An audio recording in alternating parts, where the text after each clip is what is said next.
pedestrian traffic there. So again, what they've done is they've brought in an armored vehicle, and he is going to be doing that pit maneuver once he gets a chance. As you can see, he's getting up nice and close behind him, and the Prius goes ahead with guns, and he is now eastbound on Imperial Highway here. As you can see, he's coming up to the quarter panel.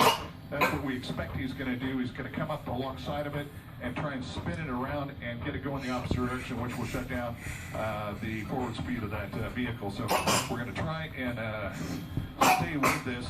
LAPD helicopters overhead here trying to keep as much traffic away from this person as possible can.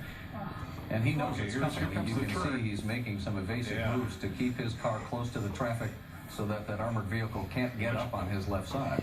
Well, we've also seen the speeds really slow, 20 to 30 miles per hour, but now this is an entirely new ball game here with this armored vehicle, and this guy knows it. He's going to speed up because he's, you know, it's a cat and mouse race again here, but this is again, this vehicle is going to be able to, at one point, make that decision to be able to execute the pit maneuver, and hopefully, here we go.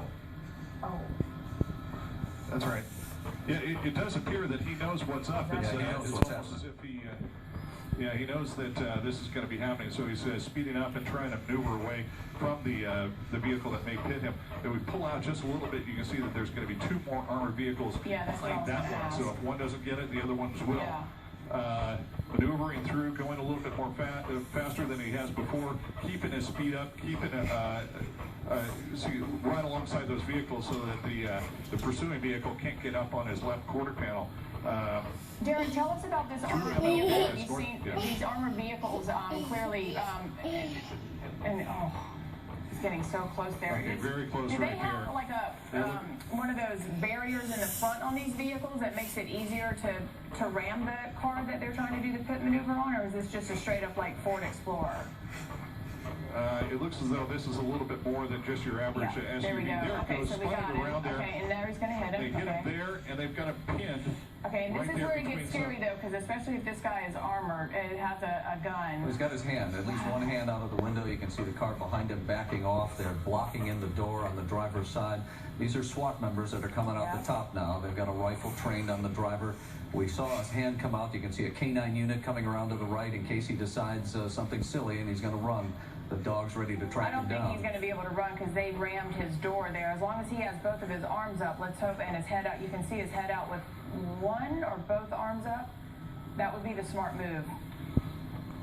Yeah, that was a really great, I mean, and the fact that maneuver was pretty amazing, and then having the two other vehicles there that were able to pin him in. Okay, he's climbing out onto the hood. It's going to proceed to the north. We've got you there, FX. They're talking to him, so they're giving him instructions on what they want to make sure that he keeps his hands where they can see him. Keep in mind that there were reports earlier that he was armed, so that's what they're worried about right now. If he starts to reach or go under that coat that he's wearing, they want his hands right where they can see him as he climbs up between these two cars. They'll get him on the ground. As soon as he breaks through these two cars, they're going to get him right to the ground. You got to figure he's a little scared at this point. There's a lot of people standing around you with guns. That's a good reason to be scared. This pursuit, almost exactly an hour since the time he did steal this cab, and if you're just joining us, this is the end of a very slow pursuit, but with a very dynamic ending where LAPD brought in armored vehicles. They followed them from 77th Division for nearly 2 hours, and this guy just became more and more brazen, more and more confident, and now they did bring in the SWAT team, and it does look like they do have this guy down, safe and handcuffed, and luckily, you know, we had heard that he was armed. No pedestrians were hurt.